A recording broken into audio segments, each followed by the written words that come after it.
glad that you can't pop out here and say anything. Are we the only ones who just keep sitting? Deep breath.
Good afternoon, everyone. Welcome to the final round of the 2026 Lawson competition. This competition provides our first-year law students with the opportunity to take a set of materials that they have no familiarity with at all, develop a series of compelling arguments on both sides, and then engage in, let's just call it, a thoughtful conversation with a spirited group of individuals, right? They have a chance to show what it means to be an advocate, and they have learned and they have grown throughout this process. I want to share some thanks. I want to share thanks to Sarah Beth and Sarah for co-editing their problem and working on this problem development. They're not even here, but we're going to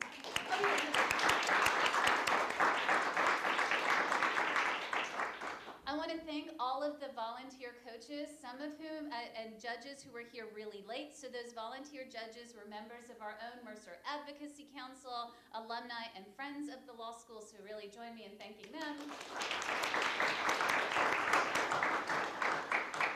And I also want to thank the great support that we have here at the law school. So of course, thank you to Assistant Dean Powers, Director James, and Associate Director Lee, as well as our terrific IT team, Director Ozier, Evan Wilson, and Justin Powers. And thanks to Najiva Timothy for helping coordinate a lot of room reservations, some of which were somewhat last minute, but that was all good.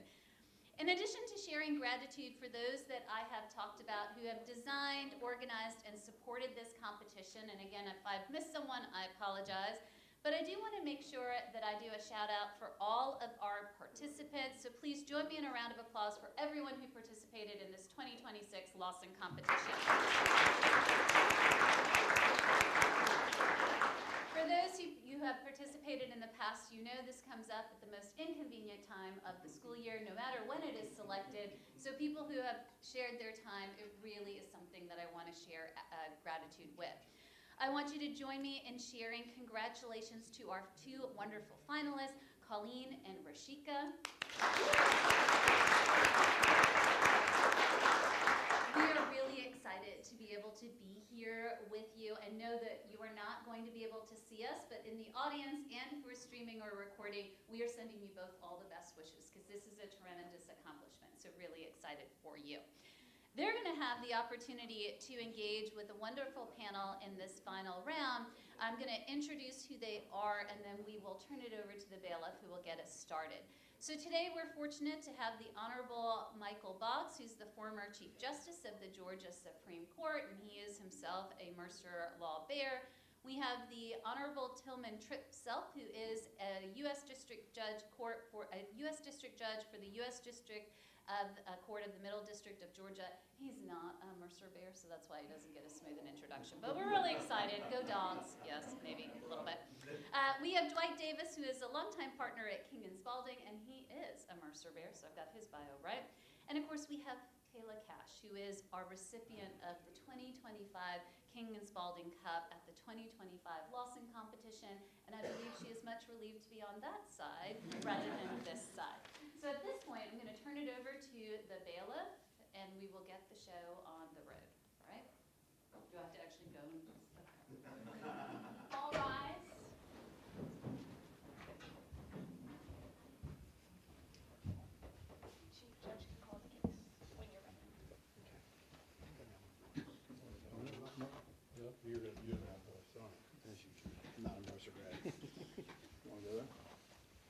Take your seats.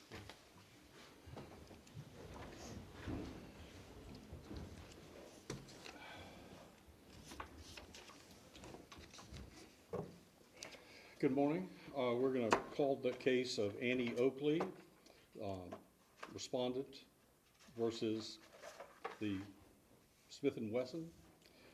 Is the counsel for petitioner ready?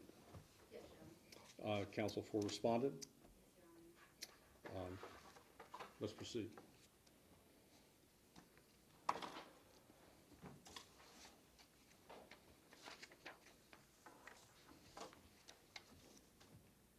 Thank you, Chief Justice, and may it please the court. My name is Lawson, and I represent Smith Wesson, the petitioner in this case. The petitioner requests 2 minutes for rebuttal.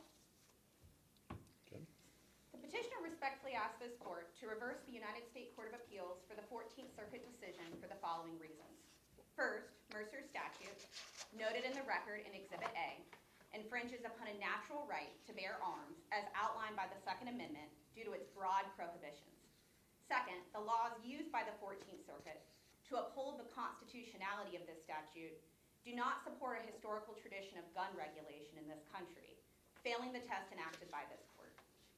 Would your honors like to hear a brief recitation of facts? Yes, please.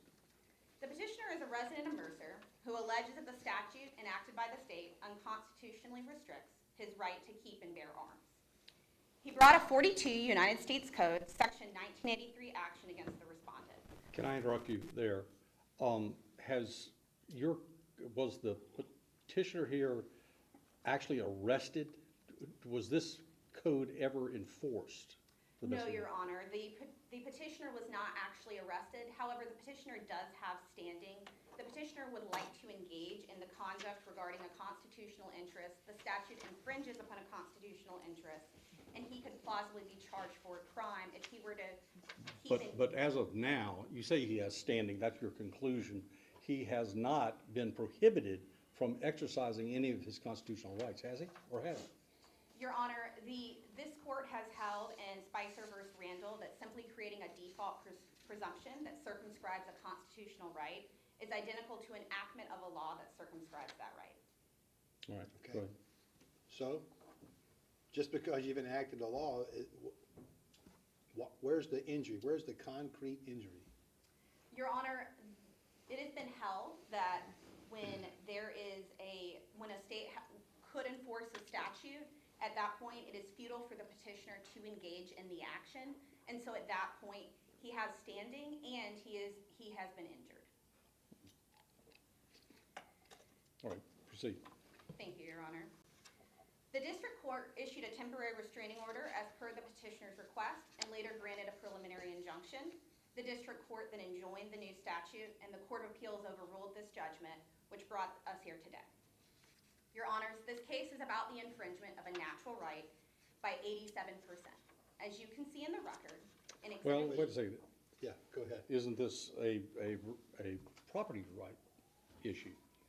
Your Honor, the petitioner does not deny that a private landowner has the right to deny that someone keeping and carrying arms can enter on his property, as noted in georgiacarry.org. And placing a burden on that property owner to take affirmative action to prevent someone from coming on is not a violation of that property right?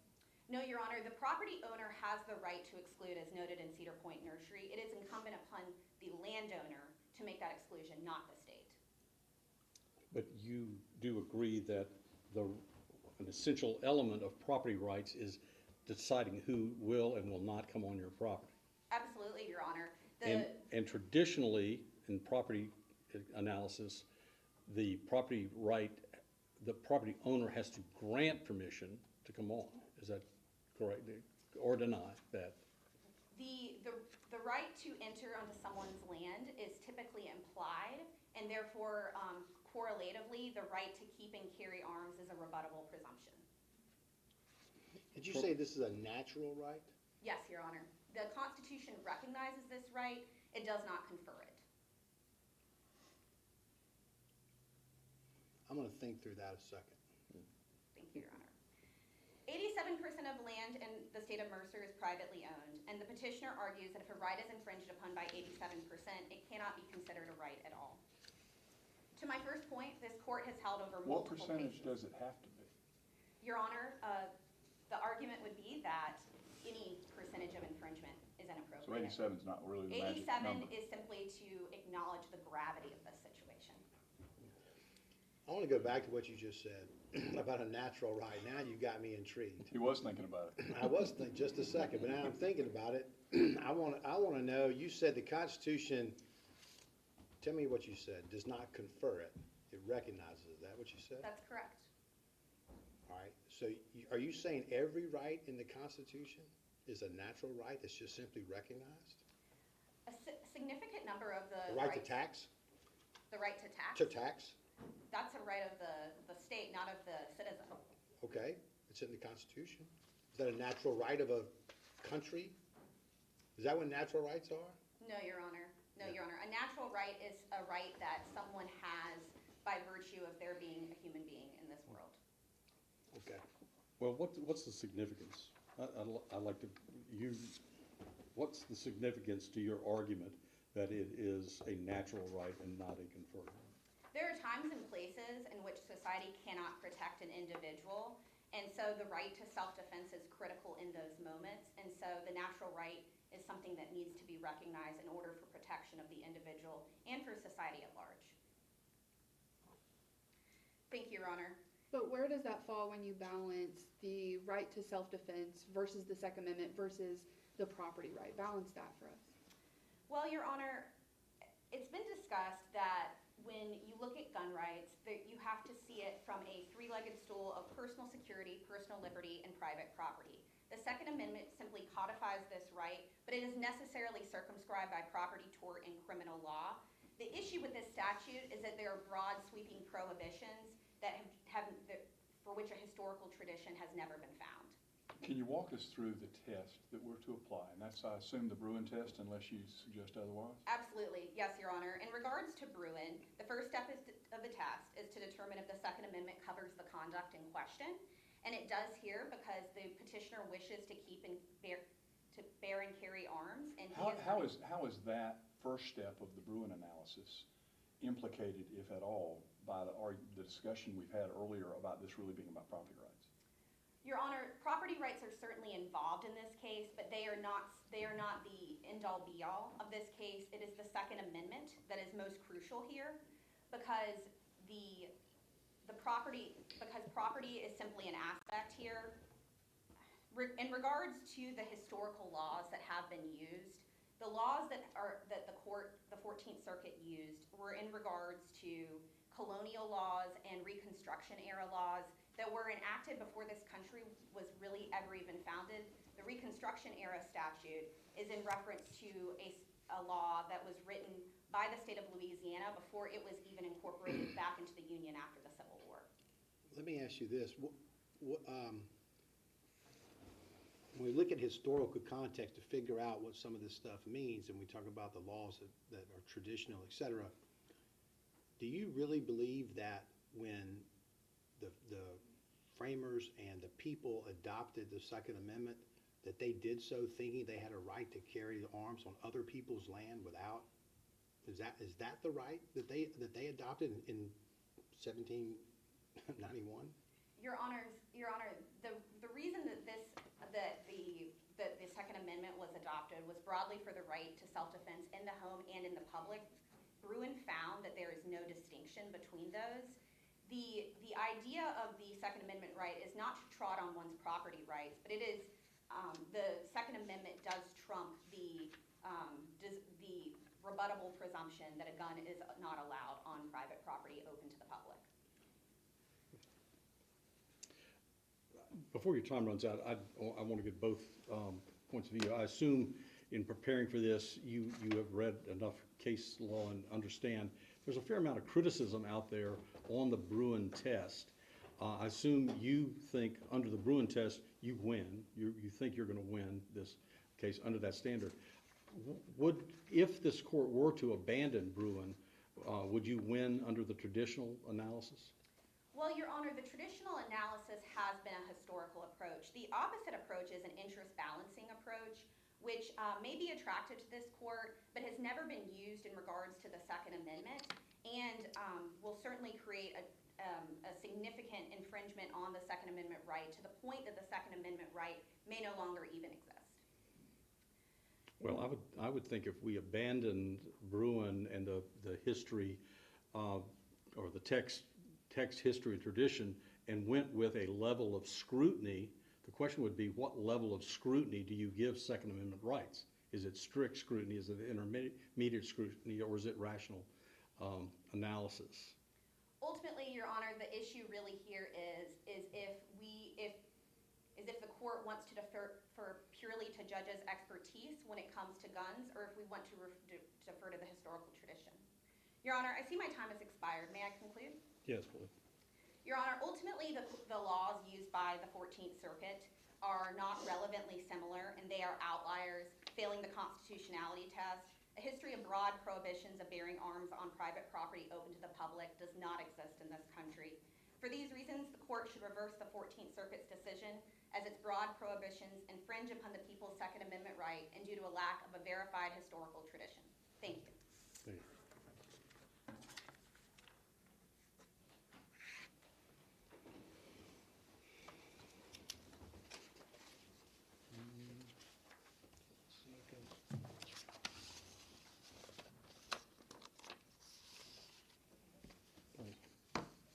Make this.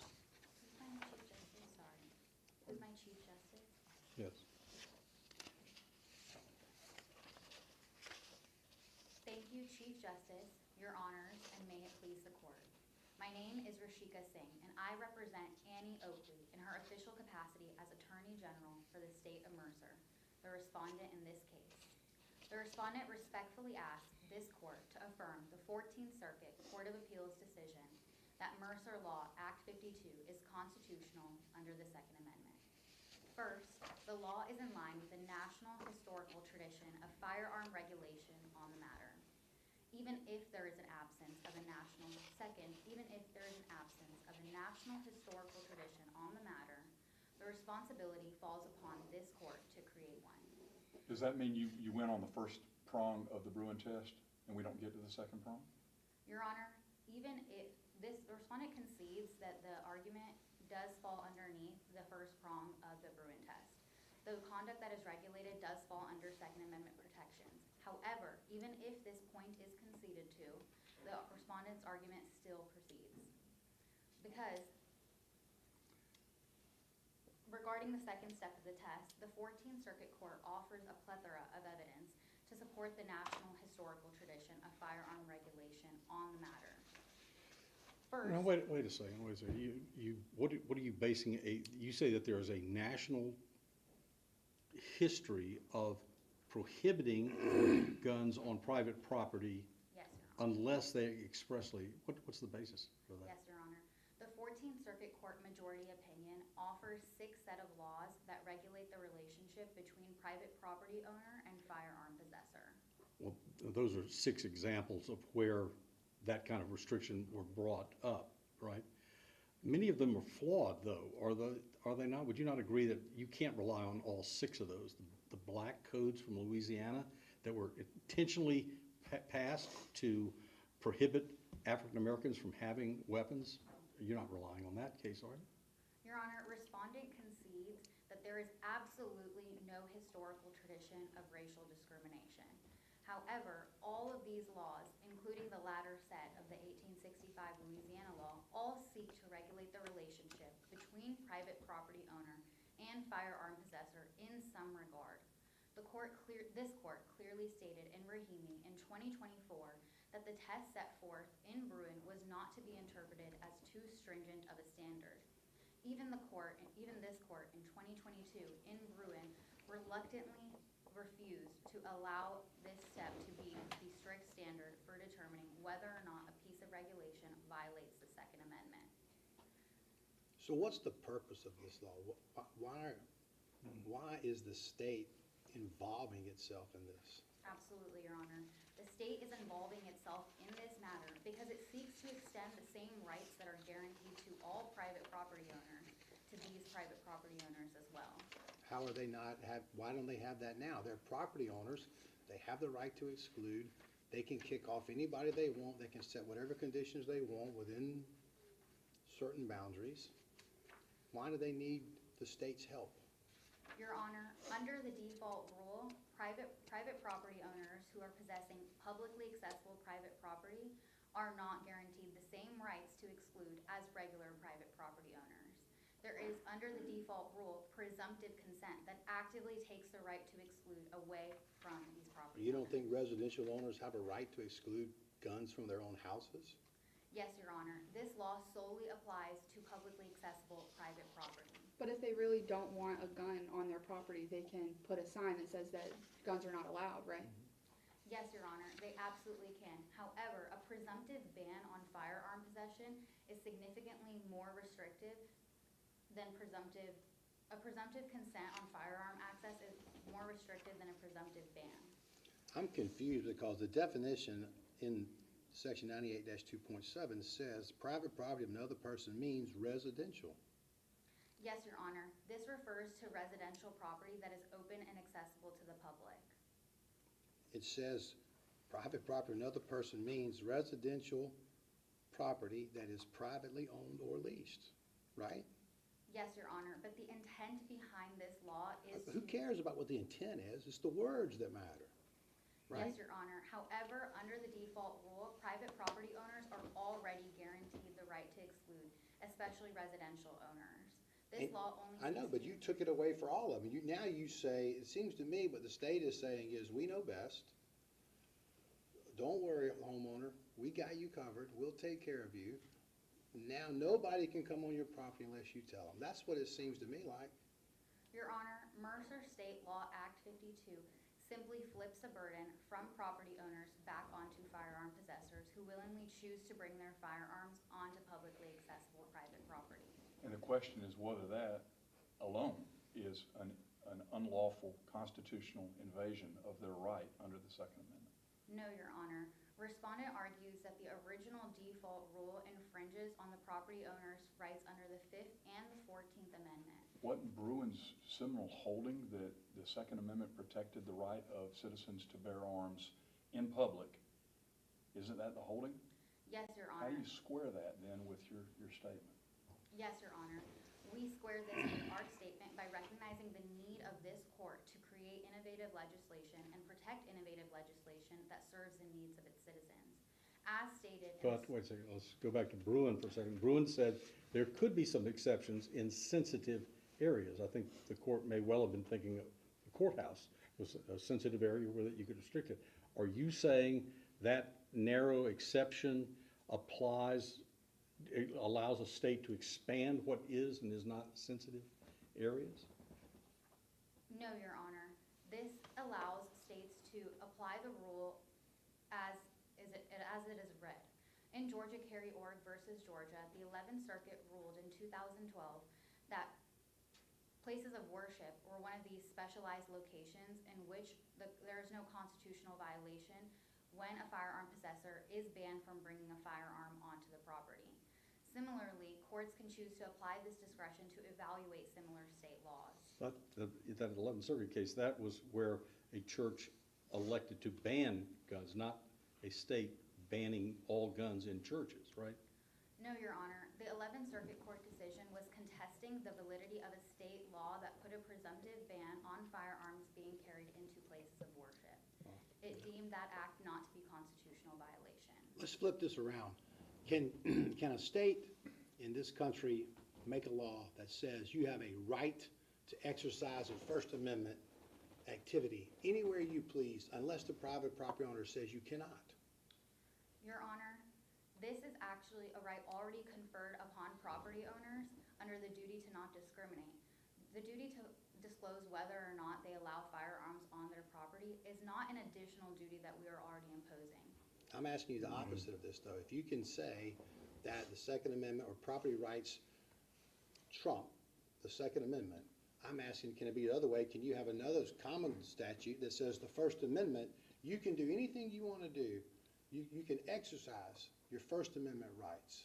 And the rationale might be, well, I'm just trying to We're just trying to elevate the First Amendment. We want to make sure protect, so can a state say you can use anything you want to use, any property you want to use, except if the homeowner or the landowner or the lessee or whoever's in charge posts a sign that's unambiguous that says you may not engage in First Amendment activity here?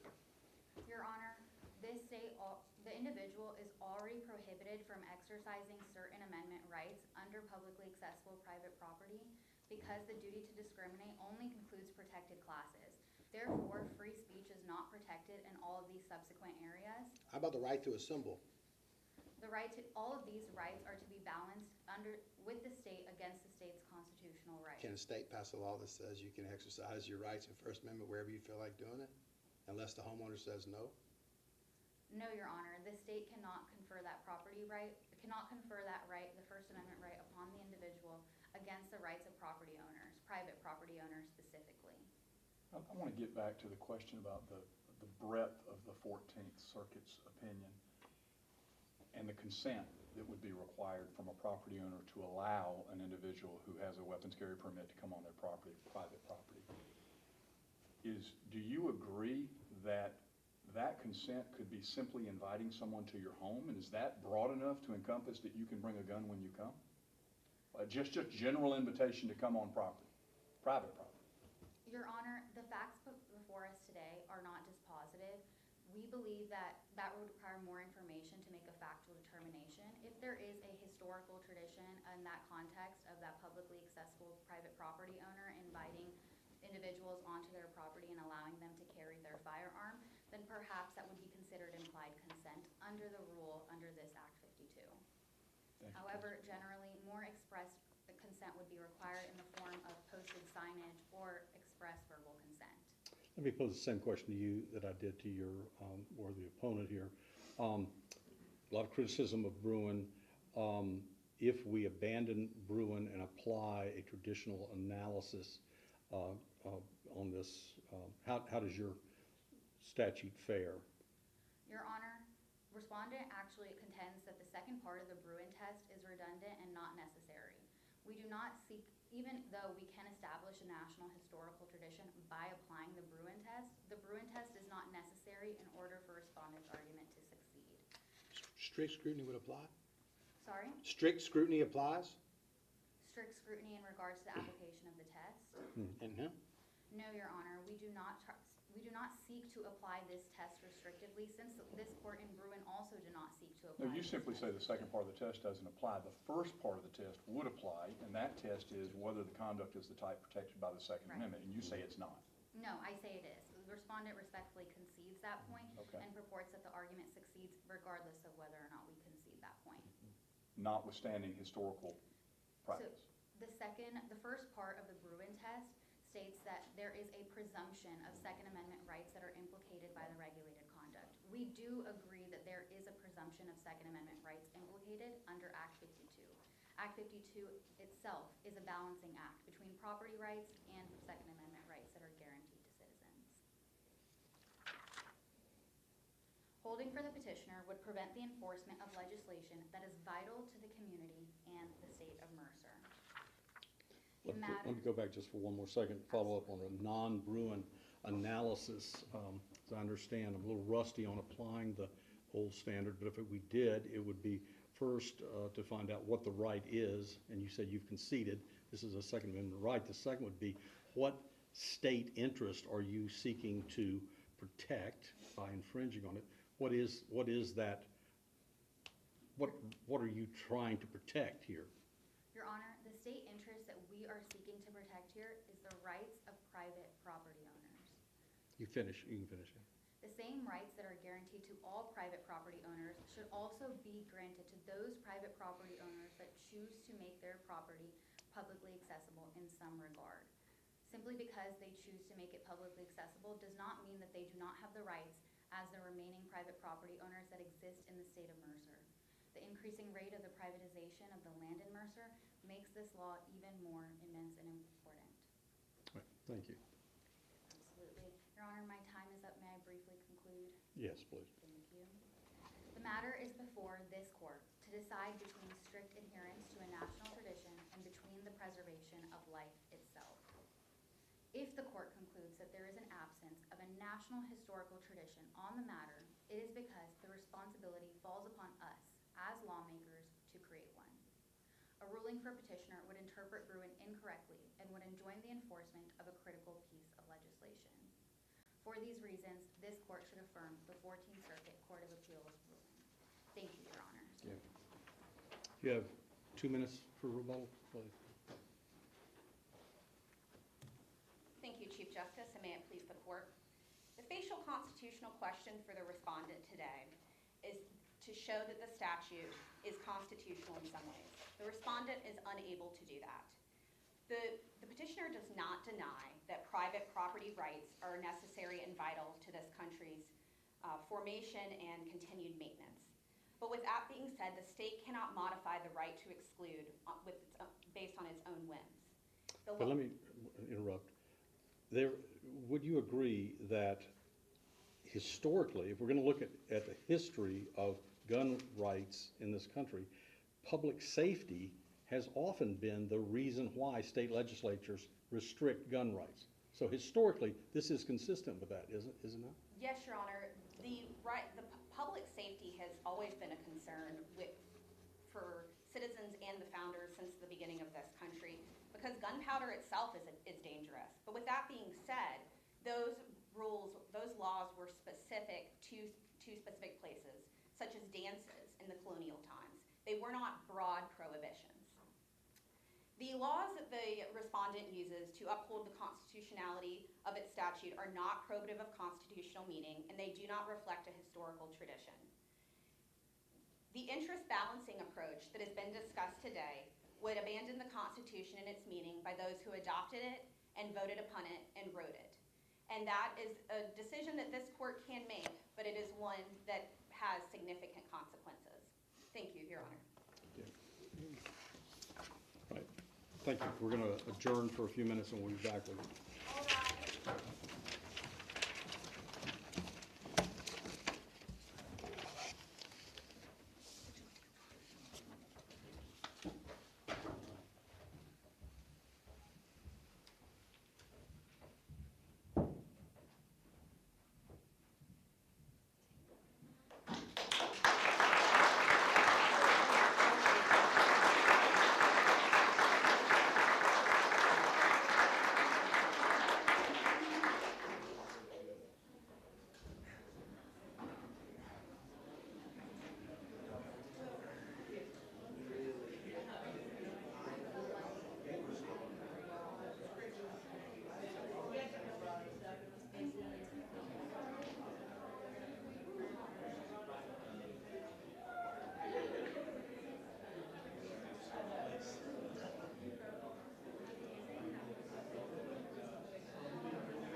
Take your seats, please.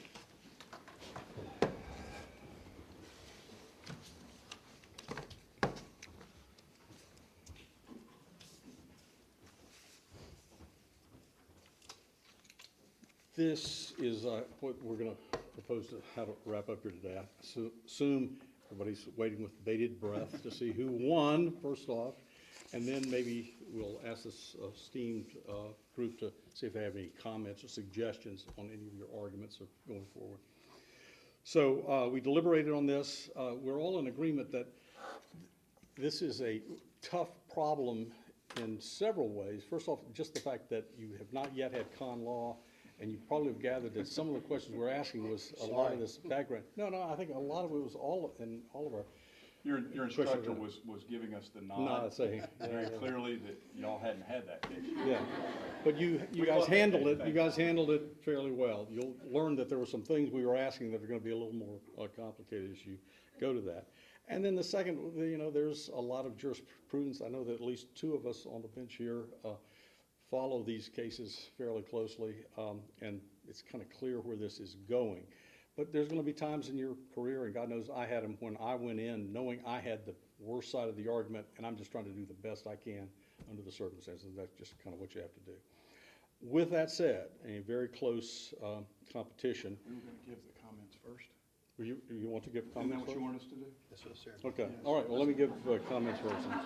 Just Okay. snatch To- defeat from the There we jaws go, of the- okay. We built the tension, right? That's it. My comment, I'll make one comment to the petitioner and one to the respondent. Sometimes you have to listen, make sure that you are listening for a friendly question. I interpreted Judge Tripp's question, Judge Self, excuse me, question on, was the history in 1791 they intended people to be able to take their guns wherever they wanted? I would have paused a bit and said, yes, absolutely. That's why I win. That's what they intended.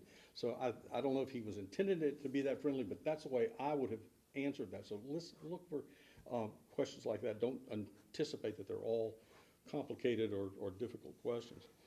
And then on the respondent, this is probably getting too much into the problem, but I found myself confused as to what the property right was that you said was being enhanced by this, because we've all agreed that the property owner has a right to exclude people.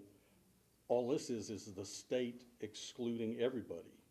That's not enhancing a right that they had, but I found myself puzzling on that a bit. And then one final thing, in your conclusion, be careful in all of your arguments about overstating your case. You came up with a dramatic line that this is self-regulation and protecting life itself. You would have gotten jumped on in oral argument, particularly by Second Amendment advocates, by saying we're not going to go, you're not going to get up. You didn't need to say that. You otherwise did a very good job in your conclusion. Thank you. I thought you guys did a great job, especially not having con law. So I'm sorry I interjected con law and strict scrutiny and all the levels of. Sorry about that.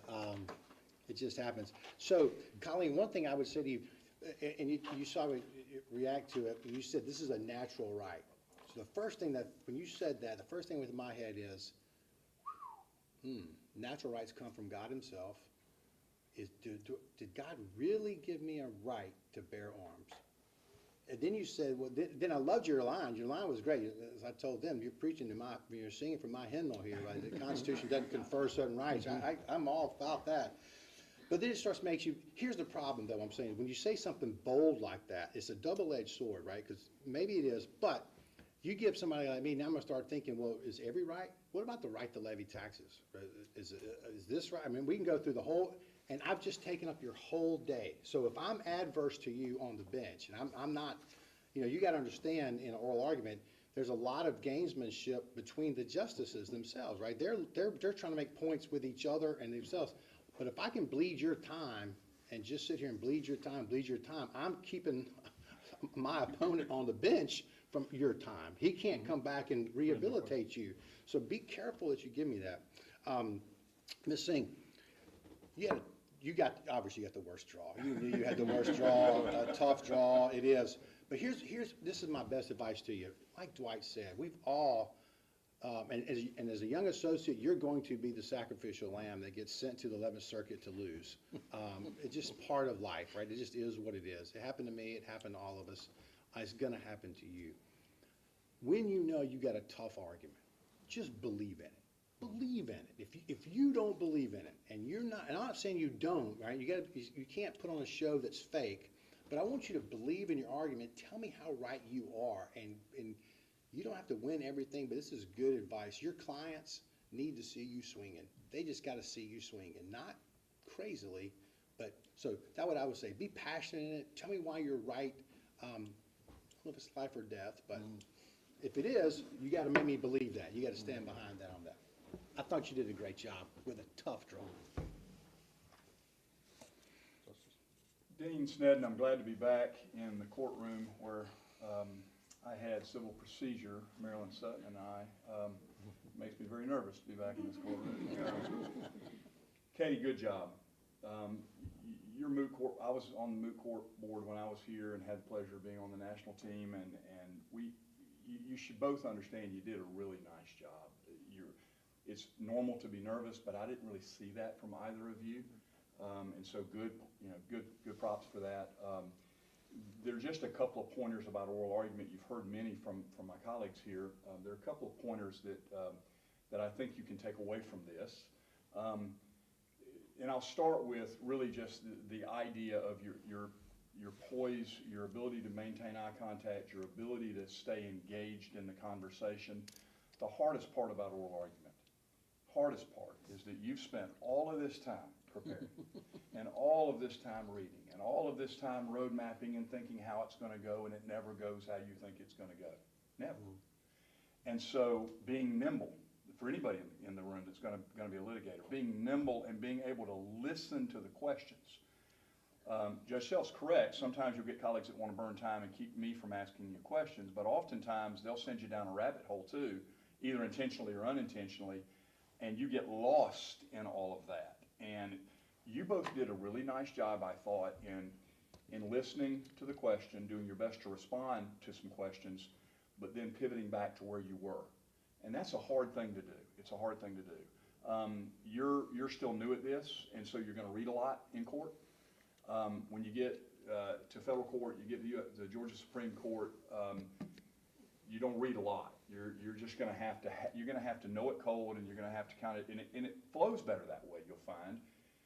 I always liked conversational style oral arguments, and I just think that as opposed to sort of a rote recitation, you're still in the early stages, and rote recitation is what we expect. I didn't really get that from you, but I mean, that's what we expect for first-year law students. So I thought you did a good job in pivoting back to where you were sort of taken away from in your oral argument. You should also know on the friendly questions issue, and this is for both of you, listening helps you understand a friendly question from a non-friendly question. And you got to know so you can hit it out of the park. But it takes listening. And if you're so caught up in this is what I studied all weekend trying to get ready for this, and I practiced in front of the mirror in front of my friends, and if you're so bound and wed to that, you can't listen. So I've always found the best oral argument advocates are the ones that listen and know their case so well that they're able to get back to where they were and make sure that they don't lose track of really the proper presentation. But when we ask questions, I've done this throughout my career, oftentimes I'm testing my own opinions. It doesn't have anything to do with what you're saying. I'm testing my own opinion about where I think this issue ought to resolve or that particular question ought to be answered. And so you've got to understand sometimes judges do that. They're not, and they can come across in a tone that sounds like he or she's not with me, and I need to be therefore responsive in the same type of tone. Don't fall for that. Just understand sometimes you get questions that are either rhetorical, we really know the answer, we're trying to see if you know it, or they're questions that I'm not so sure myself. I've studied the cases, I've looked at it, I don't know, maybe you've got a different perspective on it, and I want to test it. And we found that, I will tell you, in my career at the Supreme Court, my career at the Georgia Court of Appeals, oftentimes the lawyers get a question and they think, oh my gosh, he's against me. And it wasn't that at all. I'm trying to give you something to help me. And so The other thing that's always helpful in all of this, and we didn't really get to it in the second prong of Bruin, the cases, the historical traditional cases, is being able to really distinguish those cold and just being able to say why those apply, why those don't apply. And so I thought you both did a good job in talking about those cases. The question that you got asked about, well, if that test fails, how's it work out under the test? That's a very standard kind of question, right? Let's assume you're wrong on all of this. What about this? So I thought you both did a good job. Your presentation styles were very good. You were clear. You didn't read a lot. Seemed to me like you were paying attention to the questions you got from the bench. Those are all good traits of any good oral advocacy. I mean, and your professor's going to teach you all of that as time goes on. But I think you've got a great career in that. And so the last thing I'll tell you, at least in Georgia courts for the time being, and it was alluded to by Judge Self, text really matters. You're going to get caught up in a lot of conversations about public policy, and you talked about it today a lot. Understand that the very critical problem with oral advocacy sometimes is to get caught up in the merits of the case and why it's so important, and to forget that the text is what drives judges, or at least it's what, in my opinion, should drive judges. And so being able to bring the court back away from the public policy argument that's life and death and really talk about the text is something that I think will work really well for you in your careers, and you think about, you know, what the text says. And sometimes, in fact, oftentimes, the text does not elevate a good public policy. But the job of a judge and the oath that judges take is to uphold the text no matter where it leads, and leave it to the other branch of government, the legislative branch, to fix it. And so don't get too far afield from the text is my point. And so you did a good job of that, talking about Bruin and talking about the holding of Bruin and talking about the test in Bruin. Because good, bad, or indifferent, that was the rule, and it is until the Supreme Court says otherwise. So good job from both perspectives. I'm real proud of both of you. I look forward to following your careers. Real quickly, any comments, quick? Yes. First, I just want to say, I know you guys have heard this word a lot, but congratulations, seriously. This was a really difficult problem, and this was a really hot bench, a lot of questions, and a lot of difficult to answer questions as well. My biggest piece of advice is don't forget that affirmative, strong yes or no answer. Start with that yes or no, then do your explanation.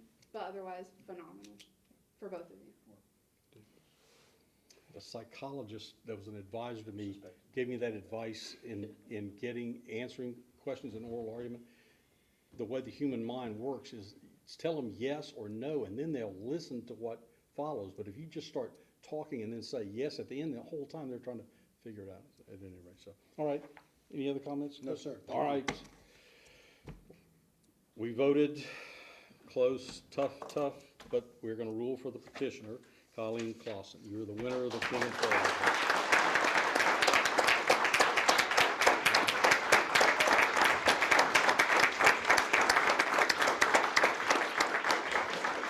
Who will come around and present this? So we got We'll come around. There we go. Yeah, we'll do. Yeah. And we'll come down. Yeah. Let's hand this to you. There we go. All right. Hold it. Yes, We'll come around. yes. Let's go around. Okay.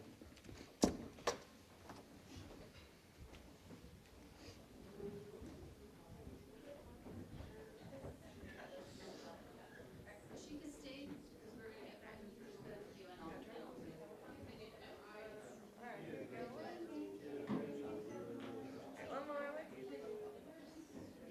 Yeah, she's right there. We're gonna get one with both of them. We'll get one with both you and the whole panel. We'll get lots of pictures.